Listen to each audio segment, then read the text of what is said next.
آپ دیکھیں کہ جس کی ہم رسپیکٹ کرتے ہیں اس کی بات مانتے ہیں نا. کیا ہم اللہ تعالیٰ کی رسپیکٹ کرتے ہیں؟ اگر ہم اللہ تعالیٰ کی رسپیکٹ کرتے ہیں اور اللہ تعالیٰ سے محبت کرتے ہیں اور اللہ تعالیٰ ہم سے چاہتے ہیں کہ ہم حجاب پہنیں، تو ہم کیا کریں گے آگے سے؟ حجاب ہماری امی ابو نے نہیں ہمیں کہا کہ تم کرو، ہماری ٹیچرز نے نہیں کہا کہ کرو، وہ تو صرف ریمائنڈر دیتے ہیں ہمیں.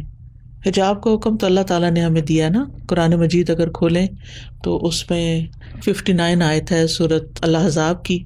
یا ایھا النبی قل لازواجک وبناتک ونساء المؤمنین یدنین علیہن من جلابیبہن ذلک ادنی ان یعرفن فلا یؤذین وکان اللہ غفورا رحیما.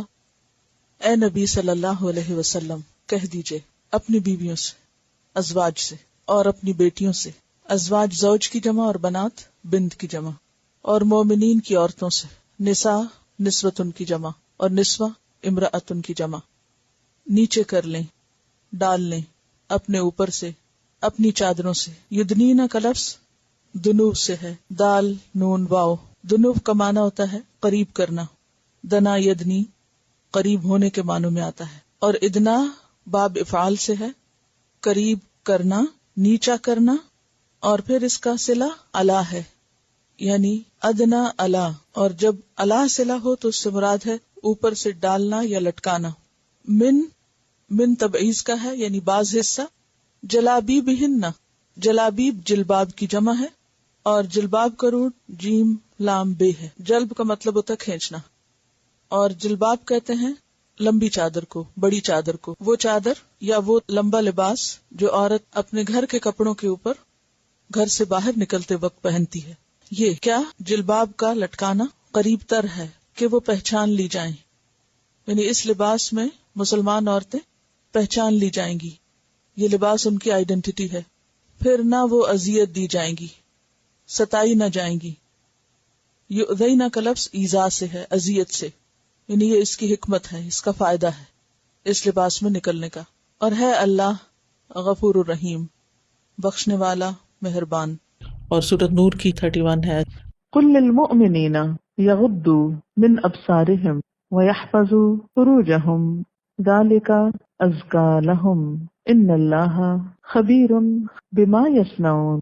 وقل للمؤمنات یغضضن من ابصارهن ویحفظن فروجهن ولا يبدين زینتهن الا ما ظهر منها وليضربن بخمرهن على جيوبهن ولا يبدين زینتهن الا لبؤولتهن او آبائهن او آباء بؤولتهن او ابنائهن او ابناء بؤولتهن او اخوانهن او بني اخوانهن او بنی اخواتہن او نسائہن او ما ملکت ایمانہن او التابعین غیر اولی الاربہ من الرجال او الطفل الذین لم یظہروا علی عورات النساء ولا یضربن بارجلہن لیعلم ما یخفین من زینتہن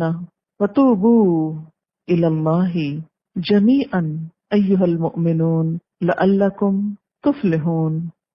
کہہ دیجئے مومن مردوں سے بچا کر رکھیں اپنی نگاہوں میں سے اور حفاظت کریں اپنی شرمگاہوں کی. جو بات زیادہ پاکیزہ ہے ان کے لیے بے شک اللہ تعالی خبر رکھنے والا ہے جو وہ کرتے ہیں. اور کہہ دیجئے مومن عورتوں کو جھکا کر رکھیں، پست رکھیں اپنی نگاہوں میں سے اور حفاظت کریں اپنی شرمگاہوں کی، اور نہ ظاہر کریں اپنا بناؤ سنگھار، اپنی زینت، مگر جو ظاہر ہو جائے اس میں سے. اور چاہیے کہ ڈالے رکھیں اپنی اوڑھنیاں اپنے گریبانوں پر، اور نہ ظاہر کریں اپنی زینت کو مگر اپنے شوہروں کے لیے یا اپنے باپوں کے لیے یا اپنے شوہروں کے باپوں کے لیے یا ان کے بیٹے یا ان کے شوہروں کے بیٹے یا ان کے بھائی یا ان کے بھائیوں کے بیٹے یا ان کی بہنوں کے بیٹے یا ان کی عورتیں یا جو مالک ہوئے ان کے دائیں ہاتھ، یا پیروی کرنے والے، نہ حاجت والے، نہ حاجت والے، غرض والے، مردوں میں سے یا بچے، وہ جو نہیں واقف ہوئے عورتوں کی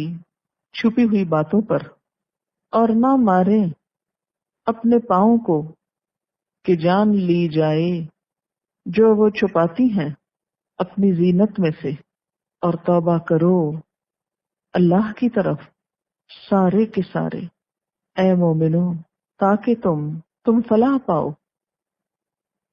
تو میں جب کسی بھی حکم پر عمل کرتی ہوں نا، تو میں ہمیشہ یہ سوچتی ہوں کہ یہ میرے رب کا حکم ہے، جس نے مجھے پیدا کیا ہے، جس نے مجھے رزق دیا ہے، جس نے مجھے یہ زندگی دی ہے، جس کے پاس میں نے واپس جانا ہے، جس نے میرے لیے آگے اسی کے مطابق ہی جزا رکھنی ہے جو میں یہاں کر کے جاؤں گی، وہاں تو کسی نے بھی کام نہیں آنا۔